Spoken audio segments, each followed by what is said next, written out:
It's worth doing a bit of a reality check today, a bit of a stock take on where we're at with Islamist extremism and terrorism in this country right now. The timing couldn't be more appropriate because yesterday the ugly and violent protests in Melbourne, masquerading as an anti-war rally, actually supported the demands of the bloodthirsty terrorist outfit of Hamas that started a war in the Middle East by unleashing an unspeakable atrocity on October the 7th last year. So it was supposed to be a peace protest, but at least one man was happily chanting the names of terrorist organisations like Hamas and Hezbollah. Hamas, Houthi, Hezbollah, mashallah, mashallah. Labbaik ya Khamenei, labbaik ya Khamenei. Regi, what are you scared of, bro, huh? Yeah, it's sickening stuff and deeply worrying, isn't it? And the timing couldn't be more distressing because not only are we approaching the one-year anniversary of the October the 7th terrorist invasion against Israel and Israelis, but yesterday, of course, was the 23rd anniversary of the unimaginable attack in the United States, the attack that changed the world in an instant.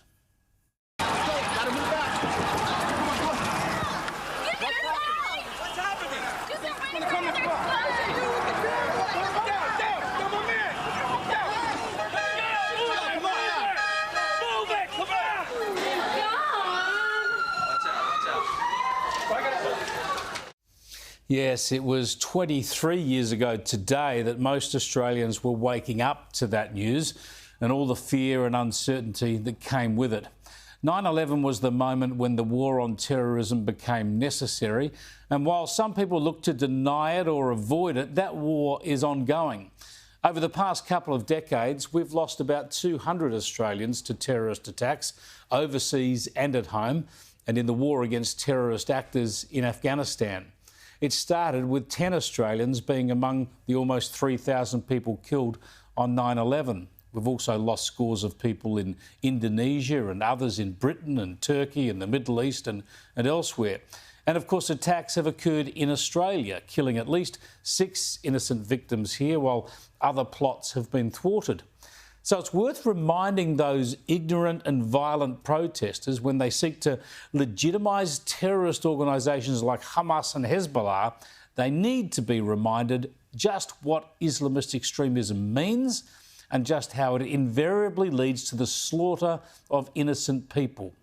In fact, it's worth reminding them about what happened on 9/11 in the Palestinian territories. Here's some news coverage from 2001, immediately after nearly 3,000 innocent people were killed in that horrific attack on America. That we're going to show you from the West Bank. These are Palestinian celebrations in the wake of Tuesday's terror attacks in the United States.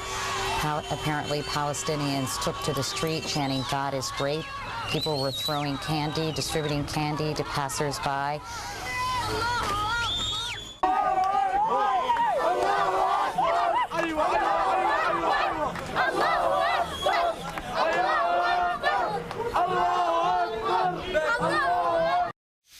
Yeah, the lack of humanity is difficult to grasp, isn't it? But it gives us some important context for the hatred and violence unleashed to this day by Hamas.